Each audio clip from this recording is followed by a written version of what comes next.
Good morning students. मैं doctor Kavita Sahni from government girls college Chomu. BSc part 2 के paper first में हम पेरिप्लेनेटा या कॉकरोच के बारे में पढ़ रहे थे। कॉकरोच के बारे में पिछली क्लास में मैंने आपको इसके अपेंडेजेस और एक्सोस्केलेटन के बारे में बताया था।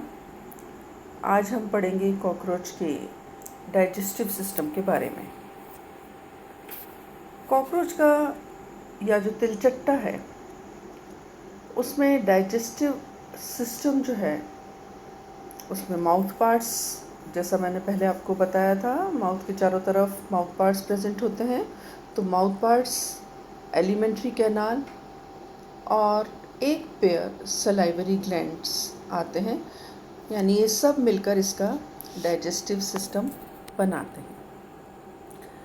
एलिमेंट्री कैनाल या आहार नाल कॉकरोच की एक लंबी ट्यूब लाइक स्ट्रक्चर होता है और थोड़ी सी कॉइल्ड होती है, ऑलमोस्ट स्ट्रेट होती है लेकिन थोड़ी सी कॉइल्ड होती है और 3 भागों में बटी हुई होती है।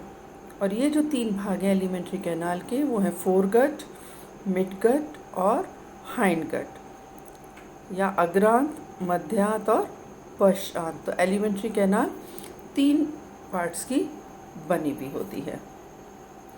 फोरगट या अग्रांत जो है उसमें जो भाग आते हैं वो हैं माउथ कैविटी या मुख गुहिका, माउथ या मुख, फेरिंग्स, ग्रसनी, ईसोफेगस, ग्रसिका, क्रॉप, अन्नपुट और गिज़र्ड।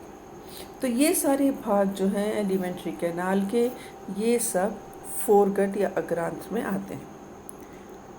माउथ कैविटी इसकी जो है या मुख गुहिका, वो प्रीओरल चैम्बर भी इसको कहते हैं, क्योंकि ये माउथ से पहले का एक छोटा सा चैम्बर होता है या कोष्ठ होता है, इसलिए इसको प्रीओरल चैम्बर भी कहते हैं। और इसी में आगे की तरफ बाहर की ओर एक अपर्चर कहें या एक ओपनिंग होती है जिसे मुंह कहते हैं, और उसके चारों तरफ जो अपेंडेजेस होते हैं उन्हें मुखांग या माउथ पार्ट्स कहते हैं। और ये जो माउथ कैविटी है इसकी या मुख गुहिका जो है उसको हाइपोफेरिंक्स, जो माउथ पार्ट का ही एक प्रकार है जो मैंने आपको बताया था, हाइपोफेरिंक्स, वो इस माउथ कैविटी को 2 भागों में बांट देती है। और इसमें से जो पिछला भाग है या पीछे वाला भाग है जिसे सलाइवेरियम भी कहते हैं, और इसमें आकर खुलती है सलाइवरी डक्ट। और जो इसका आगे वाला भाग है जिसे सिबेरियम कहते हैं, और ये वो भाग है जो कि इसके फूड को मुंह की तरफ लेकर जाता है।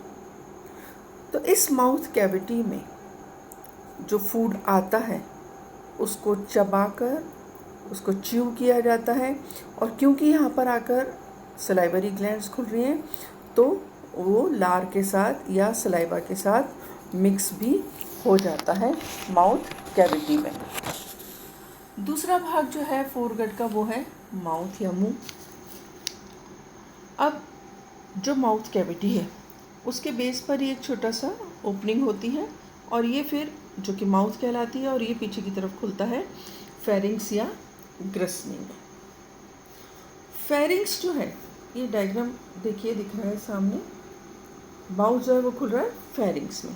अब फेरिंग्स जो है छोटी सी ट्यूब होती है और ये क्यूटिकल से लाइन होती है, अंदर की तरफ क्यूटिकल की लाइनिंग होती है, और इसकी जो क्यूटिकल है वो फोल्डेड होती है, उसमें कई फोल्ड्स होते हैं जिसके कारण कि इसका सरफेस एरिया जो है वो बढ़ जाता है।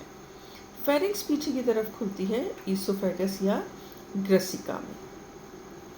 ये थोड़ी सी स्ट्रेट ट्यूब होती है, जो इसका आगे का भाग है थोड़ा सा स्ट्रेट होता है और नैरो होता है।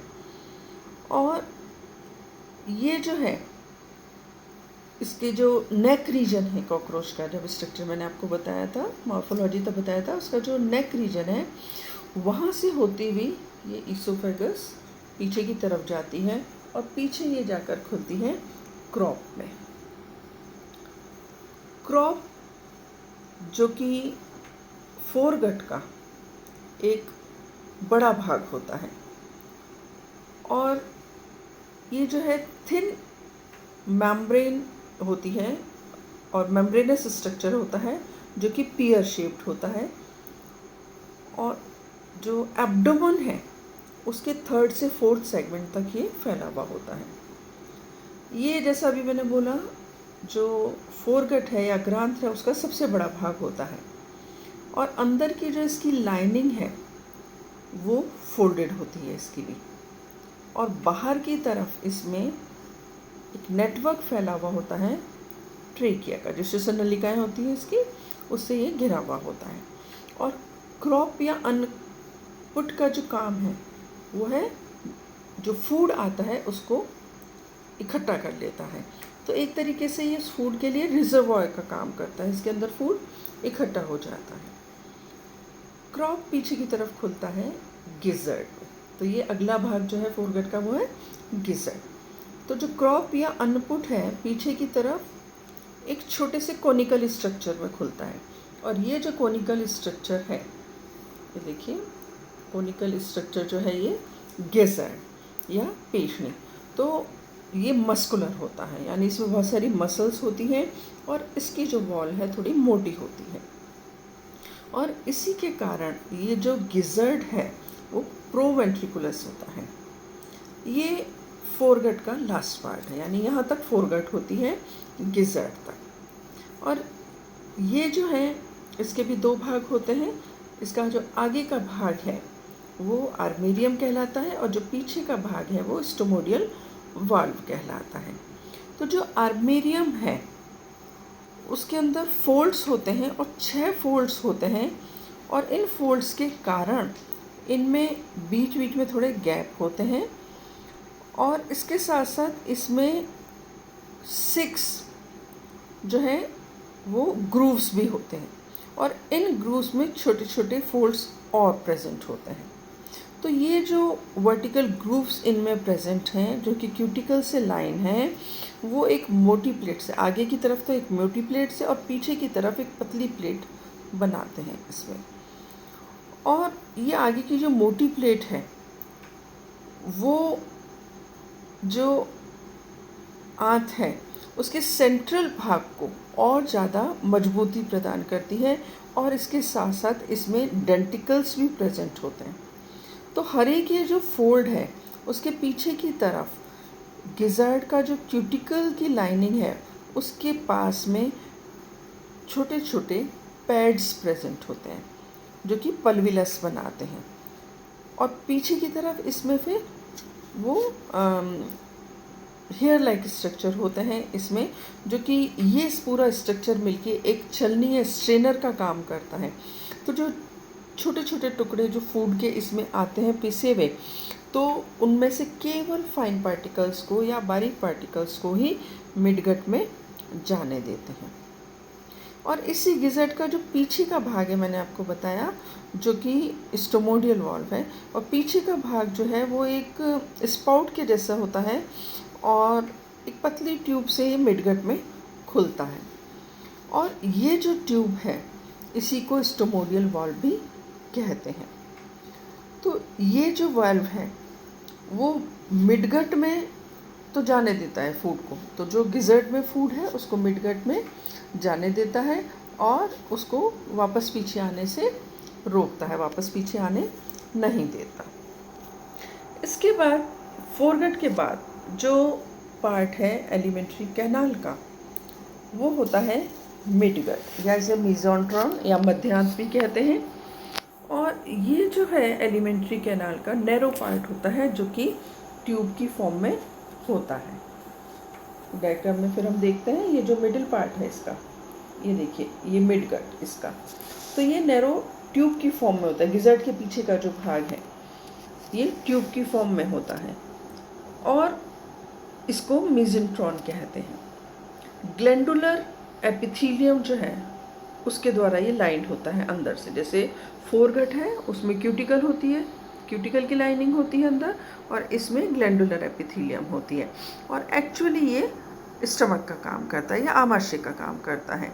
तो जो फूड मुंह से आता है और गिज़र्ड में पिस जाता है और उसका पाचन होता है, उसको एब्जॉर्ब करने का काम भी करता है। इस भाग में दो और स्ट्रक्चर हमें दिखते हैं, एक तो हेपेटिक सीका और दूसरी मेल्पिगियन ट्यूब्यूल्स।